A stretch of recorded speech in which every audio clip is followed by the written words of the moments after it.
మీకు తెలుసా, ఈ సుబ్రహ్మణ్య స్వామిని ప్రత్యేకంగా సాధన కోసం తయారు చేయించబడింది.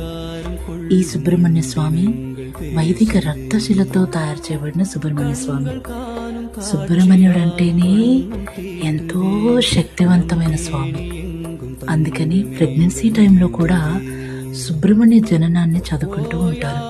అలాగే సత్సంతాన భాగ్యం కావాల్సిన టైంలో కూడా ఈ సుబ్రహ్మణ్య స్వామికి అభిషేకం చేయించి మంత్రోచ్చారణ కూడా చేసి మెడిటేషన్ కూడా చేయించడం జరుగుతుంది. సో ఈ నవరాత్రికి ఈ వైదిక రక్తశిలతో ప్రత్యేకంగా తయారు చేయబడిన సుబ్రహ్మణ్య స్వామికి అభిషేకం చేసే భాగ్యం పొందండి.